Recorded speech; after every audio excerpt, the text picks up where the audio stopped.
चलिए समझते हैं हम इस वर्गीकरण को। वर्गीकरण होता है बांट दिया है और इसके प्रत्येक हिस्से को अब हम पूरी तरह से समझेंगे कि ये किस तरह से वर्गीकरण किया गया है। सबसे पहले हम देखो बेटे, जैसे आप लोगों के नाम हैं रीना, टीना, सीमा, अनुज, प्रिंस या कोई भी नाम, उसी तरह से इन व्यंजनों के भी नाम रख दिए गए हैं। देखिए कैसे, जैसे हम अपनी कक्षा में बच्चों को बुलाते हैं, सीमा की लाइन के सारे बच्चे उठकर आ जाओ, या रोहन की लाइन के सारे बच्चे खड़े हो जाओ, तो आप लोग सारे तुरंत खड़े हो जाते हैं। तो उसी प्रकार से जो ये कै वाली लाइन है बेटे, ये पूरी जो कै वाली लाइन है, इसको हमने नाम दिया है कै वर्ग। इसके प्रथम वर्ण के आधार पर ही इसका नाम रख दिया गया है। प्रथम वर्ण के आधार पर ही इसका नाम रख दिया गया है। दूसरा देखिए, च वर्ग के जितने भी ये पांचों व्यंजन वर्ण हैं, च के आधार पर ही इसका नामकरण कर दिया गया है, च वर्ग। इसी प्रकार ट वर्ग, ट वर्ग, प वर्ग। यानी जब मैं आपको बोलूँ क वर्ग के सभी व्यंजन, तो आप समझ जाइए क वर्ग के सभी व्यंजन ये 5 हैं। अगर मैं बोलूँगी ट वर्ग के सभी व्यंजन, तो आप समझ जाइए ट वर्ग के सभी व्यंजन ये हैं। तो बेटे एक्चुअली में ये ऐसे ही इनका नामकरण नहीं किया गया है। आप गौर करिए कि क, ख, ग, घ और अंग, जो क वर्ग के पांचों व्यंजन हैं, जो व्यंजन वर्ण हैं क वर्ग के, इनका उच्चारण जो है कंठ के द्वारा होता है। इन पांचों व्यंजनों का उच्चारण कंठ के द्वारा होता है, यानी इनका उच्चारण स्थान एक ही है, इसीलिए इनको एक लाइन में रखा गया है। ये एक ही परिवार के सदस्य हैं। अब दूसरे परिवार में चलते हैं, किसके? च वर्ग के। चलिए जानते हैं इनके परिवार में क्या है।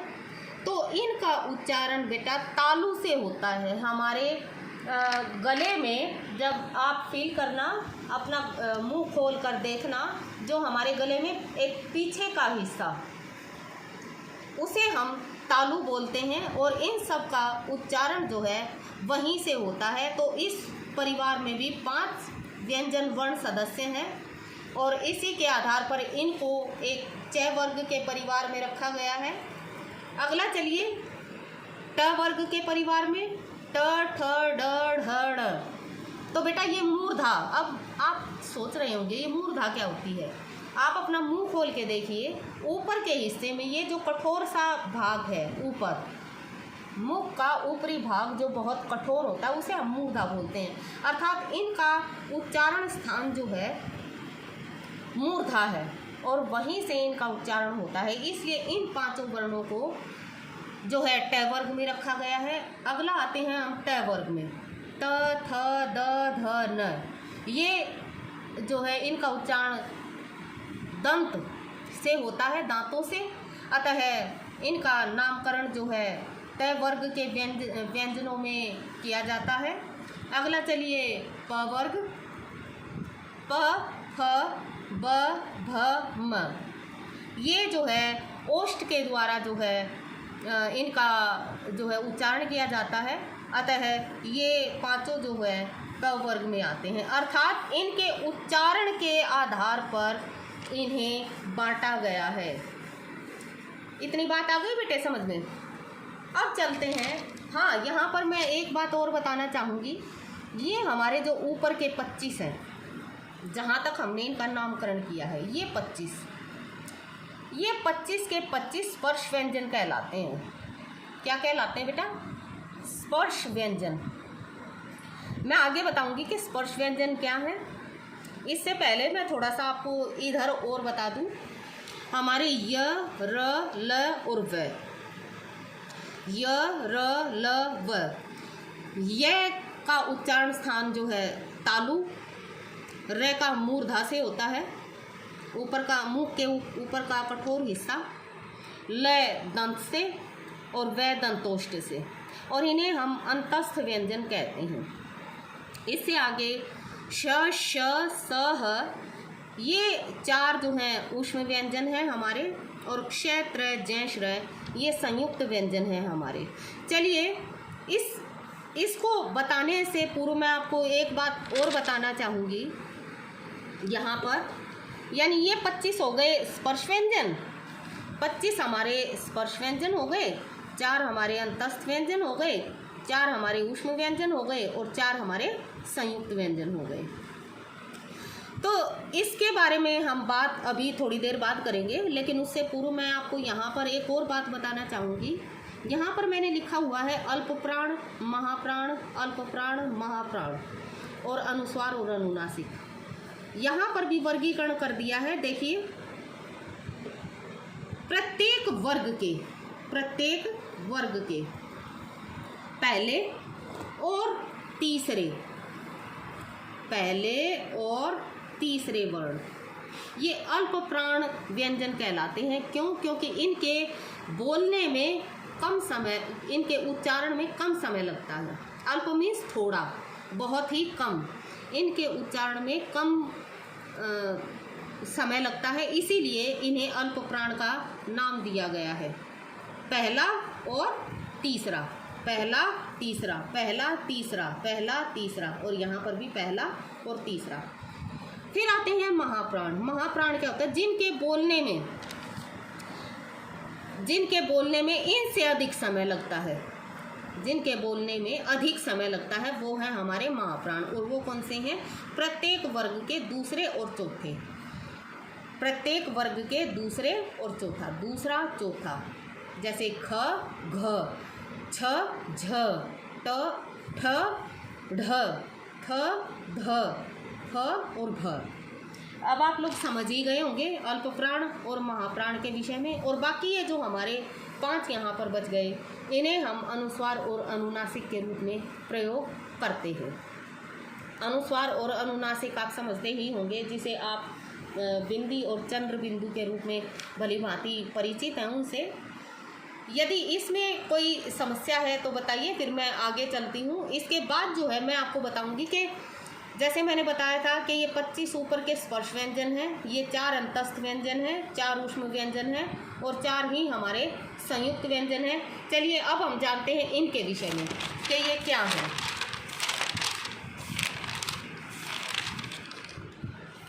हाँ जी बेटा जी, देखिए सबसे पहले जानते हैं हम स्पर्श व्यंजनों के बारे में। क्या होते हैं स्पर्श व्यंजन? जिनका उच्चारण करने में हमारी जीभ मुख के विभिन्न भागों को छूती है, उन्हें हम स्पर्श व्यंजन कहते हैं। स्पर्श का अर्थ होता है छूना। जिनका उच्चारण करने में हमारी जीभ मुख के विभिन्न भागों को छूती है, उन्हें हम स्पर्श व्यंजन कहते हैं। और इनकी संख्या 25 है। क से मैं तक सभी स्पर्श व्यंजन हैं। क से मैं तक सभी स्पर्श व्यंजन हैं। उसके बाद आते हैं अंतस्थ व्यंजन। यहाँ पर समझने की आवश्यकता ये है कि अंतस्थ क्या होता है। इन्हें अंतस्थ भी बोलते हैं और मध्यस्थ भी बोलते हैं, बीच के। अब वो बीच के क्या हैं? ये वे व्यंजन होते हैं जो अर्ध स्वर और अर्ध व्यंजन हैं, यानी आधे स्वर हैं और आधे व्यंजन हैं। इसे हम इस प्रकार से समझ सकते हैं, जैसे हम स्वर संधि में भी हमने पढ़ा है कि ई और ई से भिन्न स्वर आने पर वह य में परिवर्तित हो जाता है। ई और ई में भिन्न स्वर आने पर वो य में परिवर्तित हो जाता है, और उ भिन्न स्वर आने पर वो व में परिवर्तित हो जाता है। और हमने इसे जो है व्यंजनों में लिया हुआ है। अर्थात यहाँ पर देखिए, ये भी स्वर, ये भी स्वर, ये भी स्वर और ये भी स्वर, दोनों के मिश्रण से क्या बना? य और व में परिवर्तित हो गए। इधर देखिए, री स्वर है जबकि र व्यंजन है, अर्थात आधा स्वर है और आधा व्यंजन है। इसी प्रकार री में यहाँ पर री स्वर का री है और ल अर्थात आधा स्वर है और आधा व्यंजन है। लेकिन हिंदी में वैसे मान्यता जो है ये और व को मिली हुई है, जबकि जो है री को तत्सम शब्द माना गया है, तत्सम वर्ण माना गया है। इसीलिए जो है इसे जो है अंतस्थ व्यंजन के नाम से भी हम जानते हैं और ये संख्या में 4 हैं। य र ल व, य र ल व, यानी ये बीच के हैं, न आधे स्वर और आधे व्यंजन, दोनों के मिश्रण से ही इनका जन्म हुआ है। आगे चलते हैं, हम व्यंजन वर्णों के बारे में जानते हैं। व्यंजन वर्ण क्या होते हैं? जिन व्यंजन वर्णों के उच्चारण में घर्षण यानी रगड़ उत्पन्न होती है, जिनका उच्चारण करते हैं तो एक प्रकार की जो है रगड़ ऊष्म हवा निकलती है, गर्म हवा, और सीटी जैसी आवाज़ आती है। ऊष्म होती है गर्म, यानी जब हम इनका उच्चारण करते हैं तो मुंह से सीटी जैसी आवाज़ आती है और गर्म हवा निकलती है, उन्हें ऊष्म व्यंजन कहते हैं। और ये संख्या में 4 हैं। श, श, स, ह, श, श, स, ह। फिर आते हैं बेटे संयुक्त व्यंजन में। जानते हैं संयुक्त व्यंजन के बारे में क्या होता है? जिन व्यंजन वर्णों का निर्माण मीन्स बनाए गए हैं, एक से अधिक व्यंजनों के मिलने से हुआ है, उन्हें संयुक्त व्यंजन कहते हैं। ये संख्या में 4 हैं। देखिए क्ष, त्र, ज और श्र। क्ष, त्र, ज, श्र। कैसे? क्ष का जो निर्माण हुआ है, क, योग चिन्ह श और फिर स्वर, यानी 2 व्यंजन और 1 स्वर। अगला देखिए त्र, त, योग चिन्ह र और 1 स्वर, अर्थात 2 व्यंजन और 1 स्वर। अगला देखिए ज्ञ। वैसे अधिकतर विद्यार्थी जो है इसका उच्चारण ज्ञ के रूप में करते हैं, तो ये बिल्कुल ही गलत है।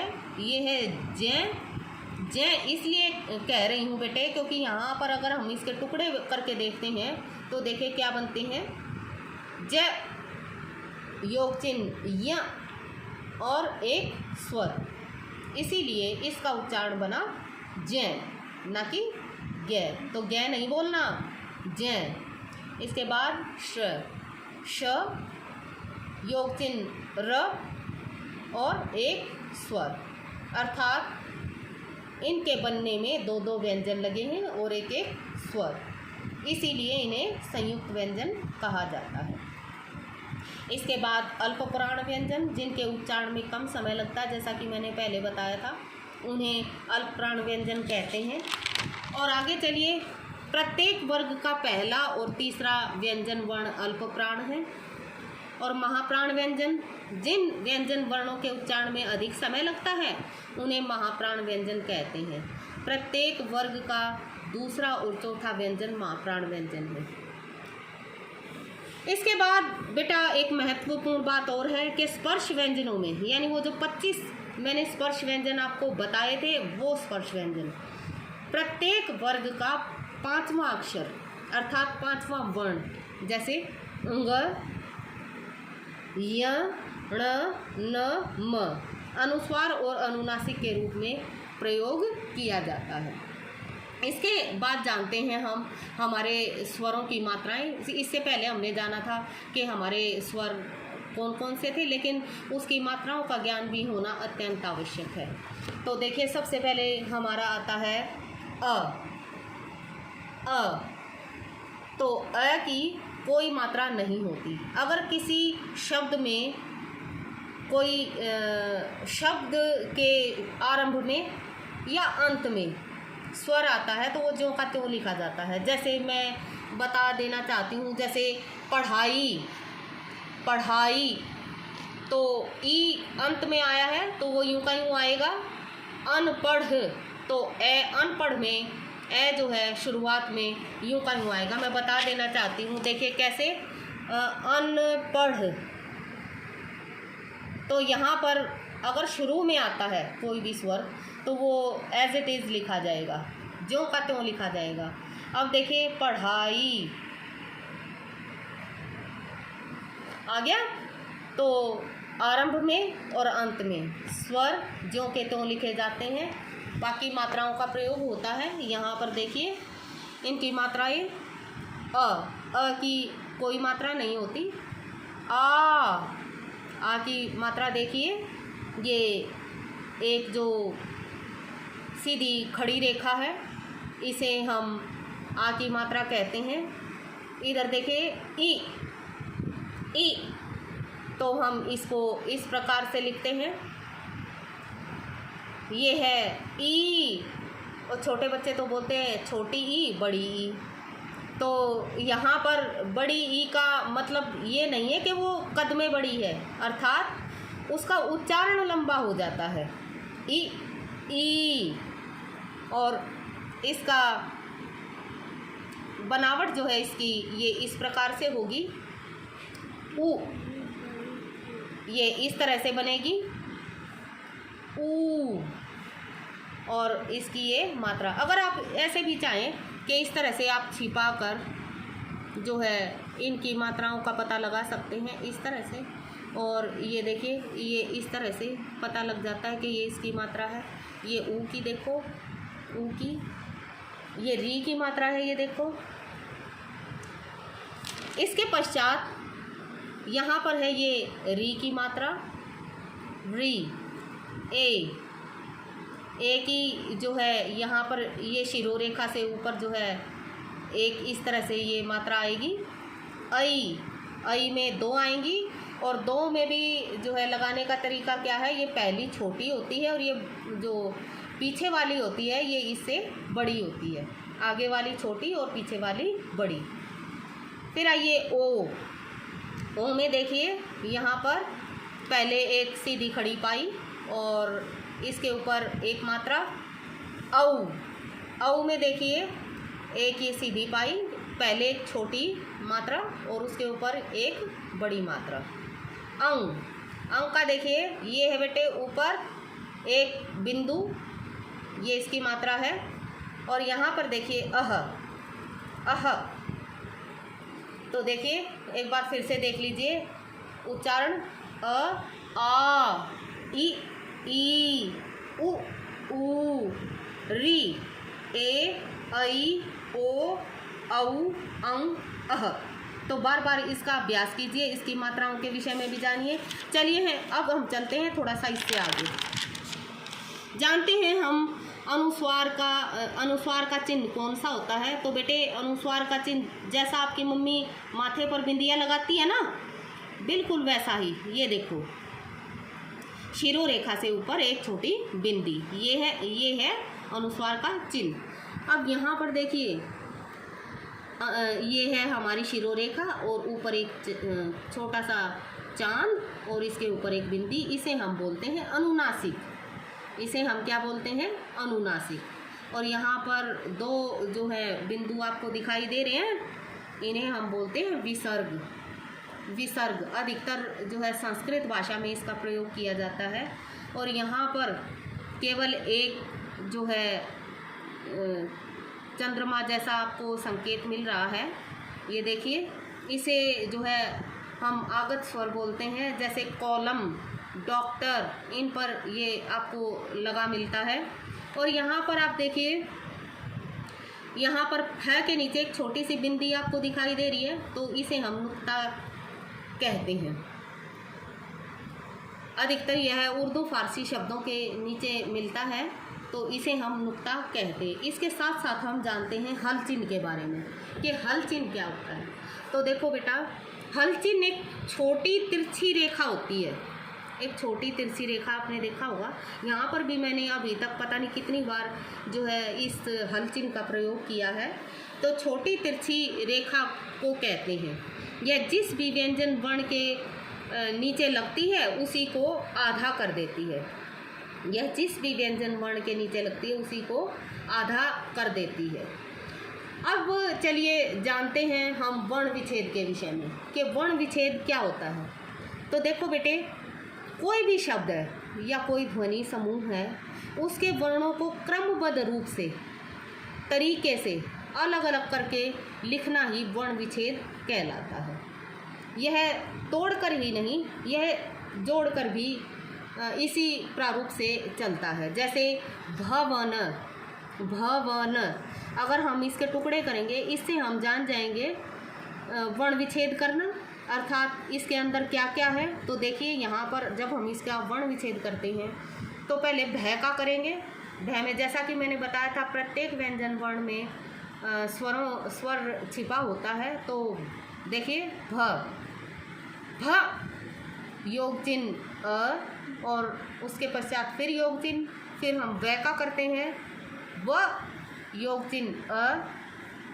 यहाँ पर देखिए भ का ये, व का ये और फिर न का ये,